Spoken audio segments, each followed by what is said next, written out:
ஹல்லேலூயா. நம் ஆண்டவர் இயேசுவுக்கே மகிமை உண்டாவதாக. இந்த நாளிலும் நாம் கர்த்தருடைய வார்த்தைகளை எடுக்க இருக்கிறோம். அதற்கு முன்பாக கர்த்தருடைய பிள்ளைகள் எல்லாரும் ஒன்றை மனதில் வைத்துக் கொள்ளுங்கள். கர்த்தர் சீக்கிரமாக இந்த சூழ்நிலைகளை மாற்றி இயல்பு நிலை தேசமெங்கிலும் உலகமெங்கிலும் திரும்புவதற்கு உங்களுடைய ஜெபங்களிலே கடந்து ஜெபித்துக் கொள்ளுங்கள். புதிதாக பல காரியங்கள் வேத வசனத்தின்படி சம்பவிப்பதற்கு காரியங்கள் நடைபெற்றுக் கொண்டிருக்கிறது. பஞ்சங்கள் வரும், கொலைகள் ஏற்படும். இதெல்லாம் வரும்போது மனுஷகுமாரன் வாசல் அருகே வந்திருக்கிறார் என்பதை நினைத்து நினைவு கொடுத்து உங்கள் தலைகளை நிமிர்த்து நடவுங்கள் என்று சொல்லியிருக்கிறபடி நாம் கற்படி வரைக்கு ஆயத்தமாய் நம்மை ஆயத்தப்படுத்திக் கொள்வோம். இந்த நாளில் நாம் கற்படி வார்த்தைகளை தியானிக்க இருக்கிறோம். தியானத்திற்காக எபேசியர் 1ஆம் அதிகாரம் 13, 14 வசனத்தை ஒருவர் வாசிக்கும்படி அன்போடு கேட்கிறேன். நீங்களும் உங்கள் ரட்சிப்பின் சுவிசேஷமாகிய சத்திய வசனத்தை கேட்டு விசுவாசிகளான போது வாக்குத்தத்தம் பண்ணப்பட்ட பரிசுத்த ஆவியால் அவருக்குள் முத்திரை போடப்பட்டீர்கள். அவருக்கு சொந்தமானவர்கள் அவருடைய மகிமைக்கு புகழ்ச்சியாக மீட்கப்படுவார்கள் என்பதற்கு ஆவியானவர் நம்முடைய சுதந்திரத்தின் அச்சாரமாயிருக்கிறார். ஆண்டவருடைய பரிசுத்த நாமத்திற்கு மகிமை உண்டாவதாக. அப்போஸ்தலனாகிய பவுல் இந்த நிருபத்தை எபேசு சபைக்கு எழுதுகிறதை பார்க்கிறோம். எப்பொழுது எழுதினார் என்று பார்ப்போம் என்றால், ரோமாபுரியில் சுவிசேஷத்து நிமித்தமாக, இயேசு கிறிஸ்துவை நிமித்தமாக, இயேசு கிறிஸ்துவையும் உயிர்த்தெழுதலை குறித்து பிரசங்கிப்பது நிமித்தமாக, சத்தியத்தின்படி சொன்னது நிமித்தமாக ரோமாபுரியில் கைதியாக சிறைச்சாலையில் இருக்கும் போது எழுதின நிருபம் இந்த எபேசிய நிருபம் வந்து என்று பார்க்கிறோம். ஆகவேதான் சில நிருபங்களை சிறை நிருபங்கள் என்று சொல்கிறார்கள். சிறை நிருபங்கள் என்று கூறப்படுவதற்கு காரணம், சிறையில் இருக்கும்போது ரோமாபுரியில் கைதியாக சுவிசேஷ நிமித்தமாய் சிறையில் இருக்கும்போது அந்த சிறைச்சாலையில் எழுதப்பட்டபடினால்தான் அந்த நிருபங்கள் சிறை நிருபங்கள் என்று அழைக்கப்படுகின்றன. பிலிப்பியர், கொலோசியர், பிலமோன் போன்ற நிருபங்களும் இந்த சிறை நிருபங்கள் என்று அழைக்கப்படுகிறது பார்க்கிறோம். எபேசியர் 1, 13, 14 வசனத்தில் அப்போஸ்தலனாகிய பவுல் பரிசுத்த ஆவியானவரை குறித்த சத்தியத்தை எபேசு சபைக்கு நினைவுபடுத்தும் போது பரிசுத்த ஆவியானவர் குறித்த சத்தியங்கள் விசேஷித்த 2 சத்தியங்களை இந்த வசனங்களிலே குறிப்பிடுவதை பார்க்கிறோம். பரிசுத்த ஆவியானவரை குறித்த சத்தியங்களை விளக்கி காட்ட முற்படுகிற பவுல் இந்த எபேசு சபைக்கு இந்த 2 வசனங்களிலும் ஒரு விசேஷித்த 2 சத்தியத்தை பரிசுத்த ஆவியானவரை குறித்து அவர் குறிப்பிடுவதை பார்க்கிறோம். ஒன்று, பரிசுத்த ஆவியானவர் வாக்குத்தத்தம் பண்ணப்பட்ட பரிசுத்த ஆவியானவர் என்று குறிப்பிடுகிறார். இந்த எபேசியர் 1ஆம் அதிகாரம் 13, 14 வசனங்களில் பரிசுத்த ஆவியானவரை குறித்து அப்போஸ்தலனாகிய பவுல் குறிப்பிடுகிற காரியம், பரிசுத்த ஆவியானவர் வாக்குத்தத்தம் பண்ணப்பட்ட பரிசுத்த ஆவியானவர் என்கிறார். இரண்டாவது, பரிசுத்த ஆவியானவரை குறித்து அவர் கூறுகிற ஒரு சத்தியம், மீட்கப்படுகிறவர்கள் என்பதற்கு அச்சாரமானவர் என்று 2 விசேஷித்த சத்தியத்தை இதிலே அவர் குறிப்பிடுகிறதை குறித்து பார்க்கிறோம். இந்த ஞாயிற்றுக்கிழமை உலகம் முழுவதிலும் அனைத்து திருச்சபைகளும்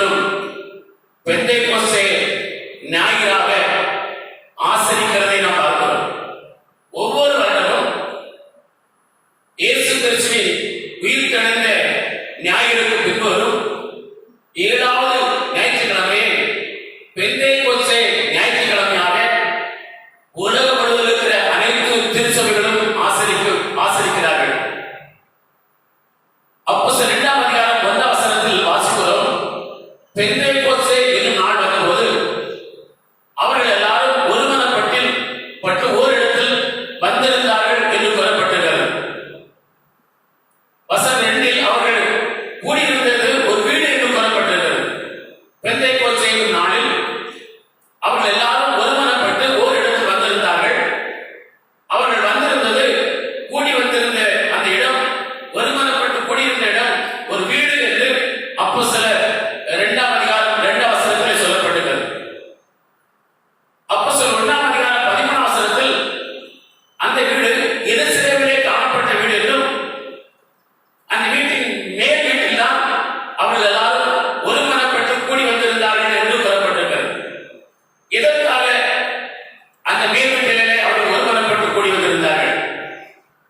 எதற்காக கூடி வந்திருந்தார்கள் என்று பார்க்கும்போது அப்போஸ்தலர் 1ஆம் அதிகாரம் 5ஆம் வசனத்தை வாசியுங்கள். ஆகையால் நீங்கள் எருசலேமை விட்டு போகாமல் என்னிடத்தில் கேள்விப்பட்ட பிதாவின் வாக்குத்தத்தம் நிறைவேற காத்திருங்கள் என்று கட்டளையிட்டார். பிதாவின் வாக்குத்தத்தம் நிறைவேற காத்திருங்கள் என்று உயிர்த்தெழுந்த இயேசு அவர்களுக்கு கட்டளை கொடுத்திருந்தார். பிதாவின் வாக்குத்தத்தம் நிறைவேறுவதற்கு நீங்கள் காத்திருங்கள் என்று அவர்களுக்கு அவர் கட்டளையிட்டார் என்று பார்க்கிறோம். அந்த பிதாவின் வாக்குத்தத்தம் என்ன? 8ஆம் வசனத்தை வாசியுங்கள். பரிசுத்த ஆவி உங்களிடத்தில் வரும்போது பரிசுத்த ஆவி உங்களிடத்தில் வரும். அதான் பிதாவின் வாக்குத்தத்தம். ஆகவே அந்த பரிசுத்த ஆவி உங்களிடத்தில் வருவதற்கு, அந்த பிதாவின் வாக்குத்தத்தத்தை நீங்கள் அடைவதற்கு, பிதாவின் வாக்குத்தத்தத்தை நீங்கள் பெற்றுக்கொள்வதற்கு நீங்கள் காத்திருங்கள் என்று பிரதான கட்டளையை ஆண்டவர் அந்த சீசர்களுக்கு கொடுத்திருந்தார் என்று பார்க்கிறோம். வாக்குத்தத்தம் பண்ணப்பட்ட பரிசுத்த ஆவியானவர் அந்த அப்போஸ்தலர் 2ஆம் அதிகாரம் 1ஆம் வசனத்தில் சொல்லப்பட்டிருக்கிறது, பெந்தேகோஸ்தே என்னும் நாளில் இயேசு உயிர்த்தெழுந்த ஞாயிறுக்கு பிற்பாடு வரும் 7வது ஞாயிற்றுக்கிழமை 50வது நாள் வாக்குத்தத்தம் பண்ணப்பட்ட அந்த பரிசுத்த ஆவியானவர் மேல் வீட்டறையில் குடியிருந்த ஒவ்வொரு மேல் வந்து இறங்கினார் என்று சொல்லி பார்க்கிறோம். ஆகவே அந்த பெந்தேகோஸ்தே நாளை தூய ஆவியானவர் திருநாள் என்றும், திருச்சபையின் ஆரம்ப நாள் என்றும் உலக திருச்சபைகள் எல்லாம் அங்கீகரித்து இன்றைக்கு ஆசரித்து வருகிறது. பெந்தேகோஸ்தே நாள் என்பது தூய ஆவியானவரை பெற்றுக்கொண்ட நாள், தூய ஆவியானவர் ஜனங்களுக்கு மேல் ஊற்றப்பட்ட நாள், தூய ஆவியானவரால் நிரப்பப்பட்ட நாள் என்றும், திருச்சபையின் ஆரம்ப நாள் என்றும் உலக திருச்சபைகள் எல்லாம் அங்கீகரித்து ஆராய்ந்து வருவதை பார்க்கலாம், ஆசரித்து வருகிறது. பரிசுத்த ஆவியானவரை குறித்து இந்த எபேசியர் 1:13-14 சொல்லப்படுகிறது. அவர் வாக்குத்தத்தம் பண்ணப்பட்ட ஆவியானவர் என்றும், மீட்கப்படுகிறவர்களுக்கு அடையாளமான ஆவியானவர் என்றும் சொல்லப்படுகிறதை குறித்து பார்க்கிறோம். ஆகவே இந்த 2 காரியங்களை இன்னைக்கு நாம் தியானிக்க இருக்கிறோம். எபேசியர் 1:13 சொல்லப்படுகிறது, நீங்கள் ரட்சிப்பின் சுவிசேஷமாகிய சத்திய வசனத்தை கேட்டு விசுவாசிகளான போது வாக்குத்தத்தம் பண்ணப்பட்ட பரிசுத்த ஆவியினால் முத்திரை போடப்பட்டீர்கள் என்று கூறப்பட்டிருக்கிறது. இங்கே அப்போஸ்தலனாகிய பவுல் சொல்கிற ஒரு கருத்தை பாருங்கள். நீங்கள் விசுவாசிகளான போது, நீங்கள் எப்போது விசுவாசிகளானீர்களோ அப்பொழுதே இந்த வாக்குத்தத்தம் பண்ணப்பட்ட பரிசுத்த ஆவியால் நீங்கள் நிரப்பப்பட்டீர்கள் என்று சொல்லப்படுகிறதினால், இதை பெரும்பான்மையான திருச்சபைகளிலே எப்படி போதிக்கிறார்கள், எப்படி எடுத்துக்கொள்கிறார்கள் என்று சொன்னால், ஒருவர் அல்லது ஒருத்தி ஆண்டவர் இயேசுவை தன்னுடைய குலதெய்வம் அழைத்துக் கொண்டு ஞானஸ்நானம் பெற்று திருமுழுக்கு பெற்றுக் கொண்ட போதே அவர்கள் பரிசுத்த ஆவியின் அபிஷேகத்தை பெற்றுக் கொள்கிறார்கள். பரிசுத்த ஆவியானவரை அவர்கள் பெற்றுக் கொள்கிறார்கள். ஆகவே அவர்கள் அதற்காக காத்திருந்து பரிசுத்த ஆவியின் அபிஷேகத்தை பெற்றுக் கொள்ள வேண்டிய அவசியம் இல்லை என்கிற சத்தியத்தை அனைவரும் சொல்லிக் கொண்டிருக்கிறார்கள். உண்மையா? அது சரியானதா? அது சரியானதா? நான் ரட்சிக்கப்பட்டு விசுவாசியாக இருந்தபோது வேத கலாசாலைக்கு போகவில்லை, ஊழியம் செய்ய வேண்டும் என்ற ஆர்வம் இருக்கிறது. ஒரு நாளிலே நான் நார்வேயிலிருந்து என்னுடைய ஊருக்கு பயணம் செய்து கொண்டிருப்பது, பஸ்ஸில் பயணம் செய்து கொண்டிருப்பது என் அருகே ஒருவர் வந்து உட்கார்ந்தார். அவருடைய தோற்றத்தை பார்த்தபோது அவர் சாதாரண உடையில் இருந்தார், ஒரு பேண்ட் அணிந்திருந்தார், ஒரு டி-ஷர்ட் போட்டிருந்தார். அவருடைய தோற்றத்தை பார்த்தபோது ஒரு ஃபாதர் ஆர்சி ஃபாதர் போட்டிருந்தது. நான் அவரை முகத்தை பார்த்து கொண்டிருந்தேன். அவரோடு பேசுகிறேன். சார், நீங்க ஃபாதரா என்று கேட்டேன். அவர் சிரித்துக் கொண்டு சொன்னார், எதை வைத்து தம்பி நீங்க அப்படி கேட்கிறார்? இல்ல, உங்களுடைய முக தோற்றத்தை பார்த்தேன், ஒரு ஃபாதர் போல உங்களுக்கு தெரிகிறது, அது ஃபாதரா என்று கேட்டேன். நீங்கள் நினைப்பது போல நான் ஒரு ஃபாதர் தான், ஆனால் ரோமன் கத்தோலிக்க ஃபாதர் அல்ல, திருமணம் செய்யாத ஒரு ஃபாதர் அல்ல, திருமணம் செய்த நம்முடைய சென்னை இறையியல் கல்லூரியில் நான் பேராசிரியர் ரெகுலர் ஃபாதர், ஒரு குருவானவர் என்று சொன்னார். ரொம்ப சந்தோஷம் சார், சோத்திரம் மாஸ்டர் அப்படின்னு சொன்னேன். அவர் கேட்டார்,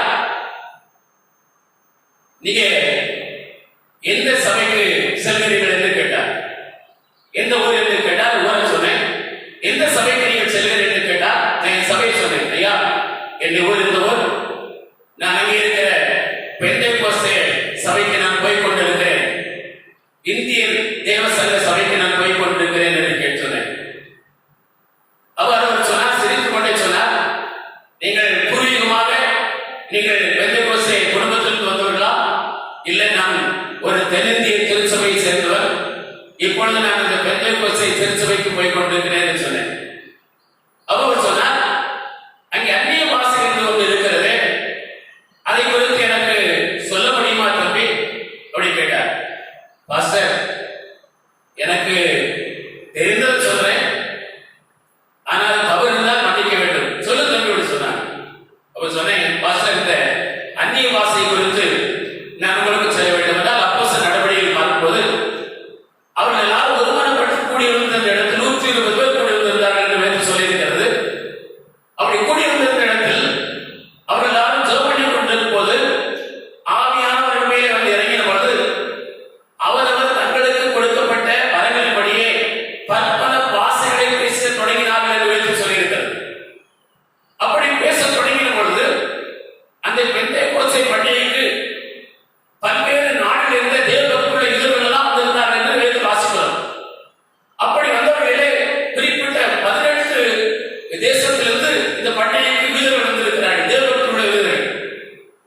அந்த தேவபக்தருடைய யூதர்களுக்கு அன்றைய காலகட்டத்தின்படி எனக்கு தெரிந்ததை சொல்றேன், அவங்க ஒரு யூதராக இருந்ததுனால அரேபிய மொழி தெரிந்திருக்க வாய்ப்பு இருக்கும், எபிரேய மொழி தெரிந்திருக்க வாய்ப்பு இருக்கும், உலகத்தின் பொது மொழியாக கிரேக்க மொழி தெரிந்திருக்க வாய்ப்பு இருக்கும்.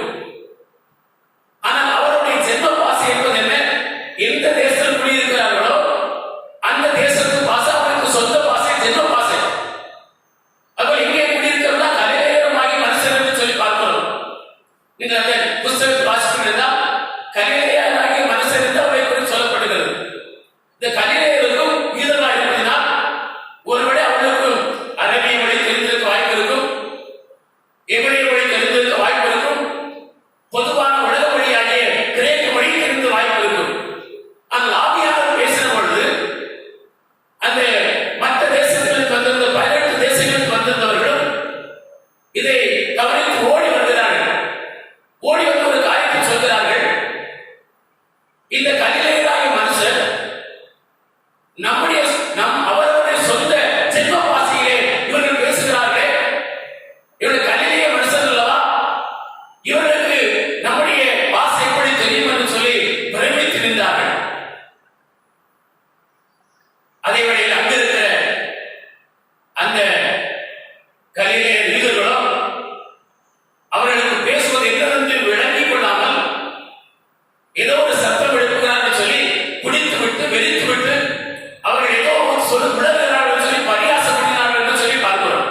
யாரே அப்படி சொல்லும்போது என்ன பண்ணிக்கிறேன், ஹிந்தி பாசப்பா நான் புரிஞ்சு கொள்றேன். அப்ப இன்னொரு ஸ்டேஷன் திருப்புறேன், அதுல தும்முலு கமலு அப்படி சொல்லி வருது, எனக்கு புரிகிறது இது தெலுங்கு பாஷைன்னு புரிகிறேன். இன்னொரு பேசும்போது கமலு தும்முலு அப்படி சொல்ல இது கன்னட பாஷைன்னு புரிந்து கொள்கிறேன். இப்படிதான் எனக்கு தெரியும். ஆனால் அந்த பாஷை அர்த்தம் எனக்கு தெரியல. எனக்கு தெரியல ஹே ஹே லுலு ரூரு இது மட்டும் தான் எனக்கு தெரியுது. வேற எதுவும் எனக்கு தெரியல. எனக்கு அந்த ஒவ்வொரு வார்த்தை முடிகிற வார்த்தை தான் எனக்கு தெரியுது. அப்படி இருக்கும்போது ஹிந்தி பாஷை இல்லையா, தெலுங்கு பாஷை என்பது இல்லையா, கன்னட பாஷை இல்லையா, இருக்கிறது அல்லவா? அதுபோல தான் அந்நிய பாஷை பேசும்போதும் கேட்கறதெல்லாம் ஒரே வார்த்தை தான் ஒரு கேட்கலாம், முடியும் போது அப்படி இப்படின்னு கேட்கலாம். ஆகவே அதற்கெல்லாம் அர்த்தம் இருக்கிறது பாஸ்டர் அப்படி சொன்ன உடனே அவர் என் முதுகை தட்டி தேங்க்யூ தம்பி, இனி ஒருபோதும் இந்த பரிசுத்த ஆவியானவரை குறித்த எந்த ஒரு காரியத்திலும் தலையிட மாட்டேன். ஏனென்றால் நான் டீச் பண்ணும்போது இந்த பரிசுத்த ஆவியானவரை குறித்த பல காரியங்களை குறித்து ஏளனமா நான் படியிருக்கிறேன். இனி ஒருபோதும் அதை செய்ய மாட்டேன் பாஸ்டர் தம்பி, உனக்கு ரொம்ப நன்றி என்று முதுகை தட்டி கொண்டு சொன்னார். அந்த நேரம் பார்க்கிறோம், பின்னாடி இருக்கிற நபர் ஒருவர் தம்பி பிரதர் அப்படி சொல்லி கூப்பிடுறாங்க. ஐயா என்னன்னு சொல்லி கேட்கிறேன். எனக்கு ஒரு பெரிய பிரச்சனை இருந்தது. என் வீட்டுக்கார அம்மா என்ன ஒரு பெந்தைக்கோஸ்து ஆலயத்துக்கு கூட்டு போனாங்க. நல்லா தான் எனக்கு பாட்டு எல்லாம் நல்லா இருந்தது. ஆனா இந்த அந்நிய பாஷை பேசும்போது எனக்கு ஒண்ணு வழங்காங்கல்ல, நான் தீர்மானம் சொல்லிட்டேன், இனி இந்த ஆலயத்துக்கு வரமாட்டேன்னு சொல்லியிருந்தேன். ஆனா இன்றைக்கு நீங்கள் சொல்வதை கவனித்துக் கொண்டிருந்தேன். இந்த அந்நிய பாஷை என்பது நமக்கு அவசியமான ஒன்று, கர்த்தர் கொடுக்கிற பாஷை. ஆகவே இதை புரிந்து கொண்டேன். இன்றையிலிருந்து என் மனைவியோடு நான் உண்மை ஆலயத்துக்கு போகணும்னு சொல்லி என்னை தட்டி கொடுத்தார், என்னை சந்தோஷப்படுத்தினார். என் ஊர் வந்தது, நான் பஸ் விட்டு இறங்கி வந்தேன். ஒரு கூட எனக்கு தெரியாது, ஒரு கூட தெரியாது. வேதாகமத்தில் சொல்லப்படுகிறது, பரிசுத்த ஆவியானவர் எங்கெல்லாம் ஊற்றப்பட்டாரோ அங்கெல்லாம் அவர்கள் அந்நிய பாஷைகளை பேசினார்கள் என்று எடுத்து வாசிக்கிறோம். பரிசுத்த ஆவியானவர் பெற்றுக்கொண்டதற்கு அடையாளமே அந்நிய பாஷை தான். அந்நிய பாஷை சில சொல்றாங்க, அந்நிய பாஷை பேசக்கூடாது என்று பவுல் சொல்லி இருக்கிறாரே. 1 கொரிந்தியர் 14ஆம் அதிகாரத்துல பவுல் அப்படி சொல்லி இருக்கிறார், அந்நிய பாஷை பேசக்கூடாது என்று சொல்லி இருக்கிறாரே என்று கூறலாம். 16ஆம் அதிகாரம் 6ஆம் வசனத்தை கடைசி பகுதி வாசிங்க. 14ஆம் அதிகாரம் 6ஆம் வசனம் கடைசி பகுதி வாசிங்க. 1 கொரிந்தியர் 14:6. அந்நிய பாஷைகளில் பேசினால் என்னாலே உங்களுக்கு பிரயோஜனம் என்ன? என்ன பிரயோஜனம்? அப்படிதானே அந்நிய வாசிக்க. பாஷை என்னாலே அந்நிய பாஷை பேசுவதனால என்ன பிரயோஜனம் இருக்குது அப்படி சொல்லி இருக்கிறாரே. நான் அந்நிய பாஷை பேசுவதனால யாருக்கு பிரயோஜனம் என்று சொல்லி இருக்கிறாரே என்று பலர் தங்கள் கருத்துக்களை சொல்லலாம். ஆனால் 5ஆம் வசனத்திலே 39ஆம் வசனத்தை வாசிக்கும் போது எல்லாரும் என்னை போல அந்நிய பாஷை பேச விரும்புகிறேன் என்று ஆண்டவர் சொல்லி சொல்கிறார். முதலாவது சொல்ல அந்நிய பாஷை பேசுவதனால என்ன பிரயோஜனம் என்று சொல்லி கேட்டுவிட்டாலும் 5ஆம் வசனம் சொல்கிறார், எல்லாரும் என்னை போல அந்நிய பாஷை பேச வேண்டும் விரும்புகிறேன் சொல்லிவிட்டு 39ஆம் வசனம் சொல்கிறார், தீர்க்க தரிசனம் வரவே நாடுகள், தீர்க்கம் சொல்ல வர நாடுகள், ஆனால் அந்நிய பாஷை பேசுவதை தடை பண்ணாதீர்கள். அல்லேலூயா. அந்நிய பாஷை பேசுவதை தடை பண்ணாதீர்கள். பரிசுத்த ஆவியானவர் பெற்றுக்கொண்டதற்கு அடையாளமே அந்நிய பாஷை தான். அந்த அந்நிய பாஷையை நாம் பேச வேண்டும், அதை தடை செய்யக்கூடாது. அந்நிய பாஷை என்ன செய்யலாம்? அங்கே 4ஆம் வசனத்தை வாசிக்கிறோம், தெய்வ பக்தியை ஒருவனுக்குள்ளே உண்டாக்குகிறது வாசிக்கிறோம். 4ஆம் வசனத்தை வாசிங்கள். அந்நிய பாஷையில் பேசுகிறவன் தனக்கே பக்தி விருத்தி உண்டாக பேசுகிறான். தனக்கே பக்தி விருத்தி உண்டாக பேசுகிறான். அப்படி அந்நிய பாஷையை பேசுவதற்கு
நீங்க ஆராதிக்கிறீங்க, அதனால உங்களுக்கு என்ன நன்மை கிடைக்குது? அவர் சொன்னாங்க, ஏம்மா பலவிதமான மன கவலை இருக்கும், வாரத்தோடு இருப்பேன். இந்த கவலை எனக்கு தீக்கணும்னா கொஞ்ச நேரம் அப்படி போய் ஆண்டவர் தருகிற அந்த அபிஷேகத்தில் இறங்கி நான் ஆராதிக்கும் போது கொஞ்ச நேரம் நான் மாடியில போய் அப்படி போய் கொஞ்ச நேரம் ஆவியில் இறந்து ஆராதிக்கும் போது இருதயத்துக்கு பாரமெல்லாம் நெருங்கி எனக்கு ஒரு பெரிய சமாதானம் கிடைக்குமா? அது என்னங்க அப்படி அப்பட்ட பாசை இல்ல கடவுளுக்கு கொடுக்கிற ஈவு, அது ஒரு அபிஷேகம் சொல்லி நான் அவளுக்கு சொன்னேன். அப்ப அவங்க கேட்டாங்க, அந்த பாசையை இப்போது நீங்க பேச முடியுமா? உடனே நான் கொஞ்ச நேரம் ஜெபம் பண்ணி விட்டு அப்படி அந்நிய பாசையில் இருந்து கர்த்தரை ஆராதிக்க ஆரம்பித்தேன். போதுமா, நிறுத்துக்கன்னு சொன்னாங்க. நான் உடனே கேட்டேன், என்னை அன்போடு அழைத்தீர்கள், இந்த அந்நிய பாசை குறித்து கேட்டீர்கள், என்னை பேச சொன்னீங்க, நான் எல்லாம் பேசி முடிச்சேன். நான் ஒரு தாய் படத்துல கேட்கலாமா, எதற்காக என்னை அழைத்ததெல்லாம் கேட்டீங்க? அவர் சொன்னார்கள், ஒரு விஷயத்தை நாங்கள் புரிந்து கொள்ளவில்லை. உங்களுக்கு அரபி பாஷை தெரியுமான்னு கேட்டாங்க. எனக்கு அரபி பாஷை தெரியாது. அப்படியானால் நீங்கள் பேசுகிற பாரு அரபி பாஷையில் அல்லவா நீங்கள் பேசிக் கொண்டிருந்தீர்கள். அதெல்லாம் நாங்கள் மாடியில் ஒரு நாள் வந்து கவனித்துக் கொண்டிருக்கும் போது நீங்கள் பேசுகிற பாஷை அரபி பாஷையிலே கத்தரை தூக்கிக் கொண்டிருந்தீர்கள். அவங்க நல்ல இடத்துல விசாரிப்பதற்கு அரபி பாஷை தெரியுமான்னு கேட்பதற்காக தான் வீட்டுக்குள் அழைத்தோம். அப்ப அரபி பாஷை என்ன நீங்கள் நான் பண்ணினேன், நீங்கள் கடவுளை வாக்குகளால் வர்ணிக்க முடியாத அளவு கடவுளை தூக்கிக் கொண்டிருந்தீர்கள். வாக்குகளால் சொல்லவே முடியாது, வர்ணிக்கவே முடியாது, அந்த அப்படி கடவுளை தூக்கிக் கொண்டிருந்தீர்கள் என்று சொல்லி சொன்னார்கள். அப்ப கேட்டாங்க, அதுல உங்களுக்கு அர்த்தம் புரிந்திருக்கும் அல்லவா, உங்களுக்கு அந்த அர்த்தம் புரிந்திருக்கும் அல்லவா, அதில் ஏதாவது ஒரு காரியத்தை சொல்ல முடியுமா அப்படி கேட்டபோது அவர் சொன்னார்கள், அந்த அரபி பாஷையில் பேசும்போதே நீங்கள் தேவனுடைய மகத்துவங்களை தேவனை துதித்துக் கொண்டிருக்கும் போதே விவரிக்க முடியாத அளவுக்கு தேவனை மையப்படுத்திக் கொண்டிருக்கும் போதே சில காரியங்கள் எங்களுக்கு புரிந்தது. அருமையான தேவப்பிள்ளைகளே, நீங்கள் 5 முறை தொழுவது நல்லது, இஸ்லாம் கைகளை நடப்பெல்லாம் கை கொள்வது நல்லது. ஆனால் உங்களுக்கு மோட்சம் வேண்டுமா, பாவ மன்னிப்பு வேண்டுமா, முக்தி வேண்டுமா, இயேசுவாகிய ஈசா நபி ஆகிய என்னை ஏற்றுக் கொள்ளுங்கள். என் மூலமா இல்லாமல் அந்த பரலோக வாழ்வு முக்தி வாழ்வு உங்களுக்கு இல்லை. ஆகவே என்னை நீங்கள் ஏற்றுக் கொள்ளுங்கள் என்று அந்த அரபி பாஷையிலே எங்களோடு எவரும் பேசுவது போன்று இருந்தது என்று சொன்னார்கள். அன்பு அன்பர்களே, அந்நிய பாஷையிலே அர்த்தம் இல்லாமல் இல்லை. ஒருவேளை பேசுறது நமக்கு புரியாமல் இருக்கலாம், ஆனால் எங்கோ ஒரு பாஷையை நாம் பேசிக் கொண்டிருக்கிறோம். அது தேவனுக்கும் நமக்கும் ரகசிய பாஷையா இருக்கிறது. அப்படி பேசும்போது நமக்குள்ளே பக்தி விருத்தி உண்டாக்குகிறதா இருக்கிறது. பெந்தைக்கோஸ்தே என்னும் இந்த திருநாளிலே இதுவரையிலும் இந்த பரிசுத்த அபிஷேகத்தை பெற்றுக் கொள்ளாமல் இருக்கிற யாரும் தீர்ப்பில்லை என்று சொன்னார். இந்த வார்த்தை கவனித்துக் கொண்டு தேவனுடைய காத்திருங்கள், தேவ சுகத்தில் அமர்ந்திருங்கள். ஆவியானவரே, என் மீது வாரும், என்னை நிரப்பும். நானும் அந்த தேவபக்திக்குரிய மனிதனாய் மனுஷியா மாறுவதற்கு என்னை ஆண்டவரை என்னை நிரப்புவது என்று கேட்கிறேன் என்று சொன்னார். அவரோடு இருக்கிற உங்களுக்கு அந்த ஆவியை நிச்சயமாய் தர வல்லவராக இருக்கிறார். என்றால் ஒரு வாக்குத்தத்தம் பண்ணப்பட்ட பரிசுத்த ஆவியானவர். இன்னொரு காரியம் சொல்கிறார், அவர் எப்படிப்பட்டவனால் மீட்கப்படும் நாளுக்கு முத்திரையான ஆவியானவர், அச்சாரமானவர் என்று சொல்லியிருக்கிறார். இரண்டாவது சொல்லும்போது மீட்கப்படும் நாளுக்கு என்று அச்சாரமான ஆவியானவர். எபேசியர் 4ஆம் அதிகாரம் 30 வசனத்தை வாசிக்கிறோம். அடி வாசிங்கள். எபேசியர் 4:30. அன்றியும் நீங்கள் மீட்கப்படும் நாளுக்கென்று நீங்கள் மீட்கப்படும் நாளுக்கென்று முத்திரையாக பெற்ற தேவனுடைய பரிசுத்த ஆவியை பாருங்கள், முத்திரையாய் பெற்று அச்சாரமாய் பெற்றிருக்கிற இந்த பரிசுத்த ஆவியை துக்கப்படுத்தாதீர்கள். அப்படியானால் நமக்குள் கொடுக்கப்பட்டிருக்கிற ஆவியானவரை நாம் ஒருபோதும் துக்கப்படுத்தக்கூடாது. எப்படியெல்லாம் துக்கப்படுத்துகிறோம்? 26ஆம் வசனத்திலே, கோபம் கொண்டாலும் பாவம் செய்யாதீர்கள்.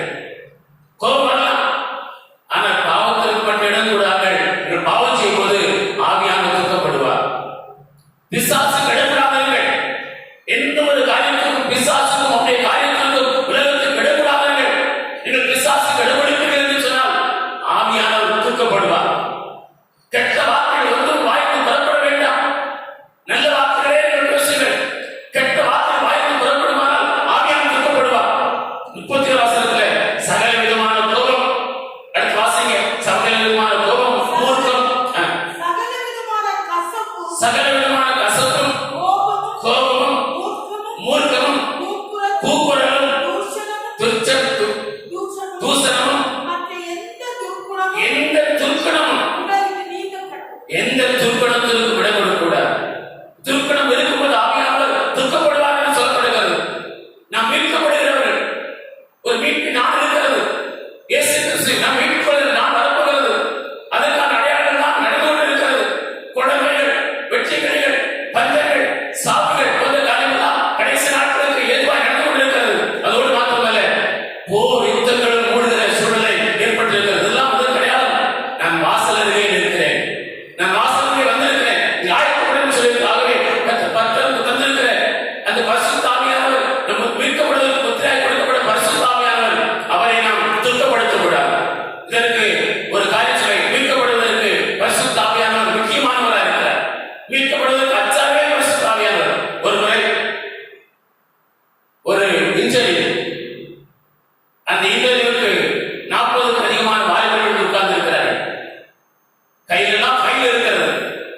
ஒரே ஒரு ஆள் தான் நமக்கு தேவை.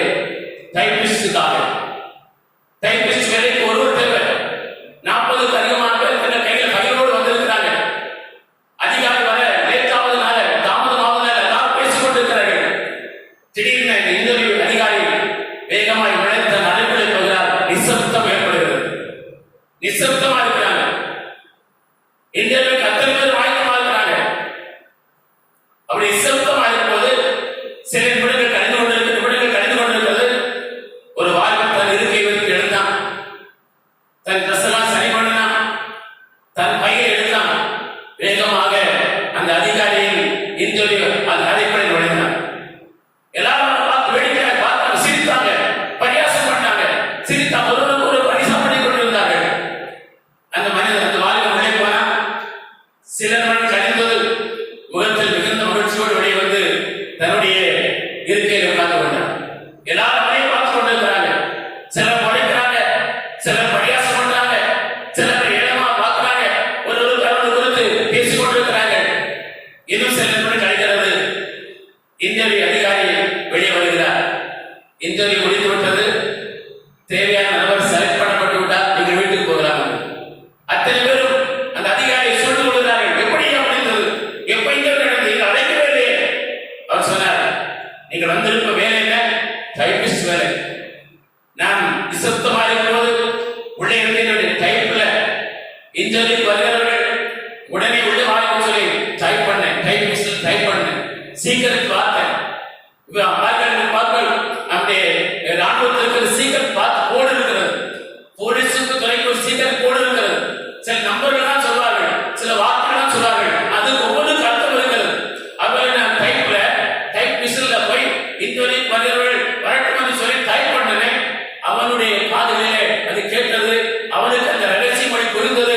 உடனே உள்ளே விட்டார். அவன் தான் அதற்கு தகுதியான ஆள். மற்றவர்களாம் கலைந்து போகலாம் என்று சொன்னார்கள். அன்பான தோழர்களே, தேவனுடைய வருகை நாளிலே ஒரு எக்கால சத்தம் பரலோகத்தில் தொனிக்கும். அது யாருக்கு இருக்கும்? இந்த உலகத்தில் இருக்கும்போதே பரிசுத்த ஆவியானவரின் குரலை கேட்டு பரிசுத்த ஆவியானவரை முத்திரைப்படப்பட்டு பரிசுத்த நிரப்பப்பட்ட தேவனுடைய பிள்ளைகளுக்கு அந்த ரகசிய சத்தம் கேட்கும். அந்த அபிஷேகத்தை பெறாத பிள்ளைகளுக்கு அந்த சத்தம் கேட்காது. சத்தம் கேட்காதலே கைவிடப்பட்ட நிலைக்கு தள்ளப்படுவார்கள். ஆகவே இந்த நாளிலே நாம் செய்ய வேண்டிய ஒரு காரியம் என்ன? இது வாக்குத்தத்தம் பண்ணப்பட்ட இந்த பரிசுத்த ஆவியை, மீட்கப்பட்ட நாளுக்கென்று கொடுக்கப்பட்டு இருக்கிற இந்த பரிசுத்த ஆவியை நாம் பெற்றுக்கொள்ள வேண்டும். இந்த பரிசுத்த ஆவியை பெற்றுக்கொள்ள என்ன நடக்கிறது? ஆதியாகமம்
அப்படியே இருக்கும். அப்பொழுது வனாந்திரம் செழிப்பான வயல்வெளியாகும். ஆவியானவர் ஊற்றப்படும் போது என்ன செய்வது? வனாந்திரம் செழிப்பான வயல்வெளியாய் மாறும். வனாந்திரம் என்ற வாழ்க்கை செழிப்பா மாறும். அந்த ஆவியானவர் வராத வரையிலும் அது ஜோடிக்கப்பட்ட வாழ்க்கையா இருக்கிறது. ஆவியானவர் நிரப்பப்படும் போது அது செழிப்பான வாழ்க்கையாய் மாறிவிடும். ஆகவே இந்த நாளிலே ஒரு வாழ்க்கையில் இருக்கிற எல்லா நுகத்தொழிலும் வைக்கப்படுவதற்கும், ஒரு வாழ்க்கை செழிப்பா இருப்பதற்கும், வனாந்திர வாழ்க்கை மாறுவதற்கும், செழிப்பா இருப்பதற்கும், சமாதானமா இருப்பதற்கும் இந்த பரிசுத்த ஆவியின் முத்திரைகள் பெற்றுக் கொள்ளுங்கள். மீட்கப்படும் நாளுக்கென்று அச்சாரமாய் பெற்ற அந்த பரிசுத்த ஆவியை உங்கள் பாத்திரத்திலே பெற்றுக் கொள்ளுங்கள். உங்கள் பாத்திரம் நிரம்பி ஒழியும்படியாக காணப்படுங்கள். அந்த ஆவியானவருக்குள்ளே எப்பொழுதும் ஜெபம் பண்ணிக் கொண்டிருங்கள். அந்த ஆவியிலே விண்ணப்பம் பண்ணிக் கொண்டிருங்கள். இந்த ஆவியிலே ஆராதனை செய்து கொண்டிருங்கள். இந்த ஆவியிலே பேசிக் கொண்டிருங்கள். கர்த்தர் சீக்கிரமா வரப்போகிறார். அப்படி வருகையிலே காணப்படுவதற்கு அதற்கு கொடுக்கப்பட்ட அச்சாரமா இருக்கிறது. அது வாக்குத்தத்தம் பண்ணப்பட்ட ஆவியானவர் இந்த பெந்தேகோஸ்தே திருநாளிலே இந்த நேரை மூலமாக இதை கவனித்துக் கொண்டிருக்கிற யாராக இருக்கிறீர்கள் என்று சொன்னார். வேத சத்தியத்தை புரிந்து கொண்டு அந்த ஆவியானவர் பெற்றுக் கொள்ளுங்கள். மீட்கப்படும் நாளுக்கு ஆயத்தமாகுங்கள். ஆவியானவர் பெற்றுக் கொண்டிருக்கிறீர்கள். ஆவியிலே ஜெபம் பண்ணுங்கள். ஆவியிலே ஆராதனைகள். அந்நிய பாஷையை பேசி எப்போது ஆவியிலே துதித்துக் கொண்டிருங்கள். உங்கள் வாழ்க்கையை கர்த்தர் செழிப்பாய் மாற்றுவார். உங்கள் வாழ்க்கையை முன்னிலை பார்க்கிறோம். பெண்ணிலை யோபை போல இரட்டத்தனியாய் 5 மடங்காய் 100 மடங்கு ஆசீர்வதிக்கப்பட்ட வாழ்க்கையாய் கர்த்தர் மாற்றி தருவார். அப்படியே கண்கள் மூடி நாம் ஜெபம் பண்ணுவோம். Thank you, Jesus. நன்றியோடு வைத்திருக்கிறோம். எல்லாரும் கேட்ட வசனத்தை ஒரு விசை மனதிலே நினைவு கொள்வோம். 2 காரியங்களை அவர் சொல்கிறார். ஆவியானவரை குறித்து 2 காரியங்கள்.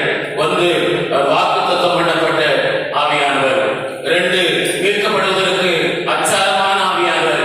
ஆகவே இந்த பரிசுத்த ஆவியை இந்த பெந்தேகோஸ்தே திருநாளிலே பெற்றுக் கொள்வதற்கு ஆயத்தமார்கள். பெற்றுக்கொண்ட பிள்ளைகள் அந்த ஆவியை அபிஷேகத்தினாலே பற்பல பாஷைகளை பேசி கர்த்தரை போல் துதித்துக் கொள்ளுங்கள். ஆவியிலே நிறைந்திருங்கள். ஆவியிலே பாடுங்கள். ஆவியிலே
வாசிகளை பேசினார்கள். இயேசுவை ஏற்றுக்கொண்ட போதே ஒரு பரிசுத்த அபிஷேகத்தை பெற்றுக்கொள்ளவில்லை. பரிசுத்த ஆவியானவருடைய துணையோடுதான் அவர் இயேசுவை ஏற்றுக்கொள்கிறார். ஆவியானவரை பெற்றுக்கொள்கிற அனுபவம் தனி. ஆவியானவருடைய அனுபவம் தனி அனுபவம். அனுபவத்தை பெற்றுக்கொள்ளுங்கள். கர்த்தர் வரப்போகிறார். ஆயத்தப்படுங்கள். அன்புள்ள ஆண்டவரே, எங்களுக்கு நீ வெளிப்படுத்திக் கொண்ட சத்தியத்திற்காக நன்றி. இந்த சத்தியத்தை கேட்கிறவர்களாய் மட்டுமல்ல, அந்த சத்தியத்தை கைக்கொள்கிறவர்களாக, அந்த சத்தியத்தை அனுபவமாக்கிக் கொள்கிறவர்களாக ஆண்டவரே ஒவ்வொரு பிள்ளைகளுக்கும் இருக்கிறவர்களாக இந்த சத்தியத்தை அனுபவமாக்கிக் கொண்டு நாங்கள் யாரெல்லாம் அதை பெற்றிருக்கிறார்களோ அவர்கள் பரிசுத்த ஆவியிலே ஆராதிக்க, பரிசுத்த ஆவியிலே ஜெபம் பண்ண, பரிசுத்த ஆவியிலே நிறைந்து காணப்பட, எப்போதும் பரிசுத்த ஆவியிலே பற்பல பாசங்களை பேசி துதித்துக் கொண்டிருக்கிற அந்த கிருபையை அனுதினமும் தந்து அவைக்கு வாழ்க்கை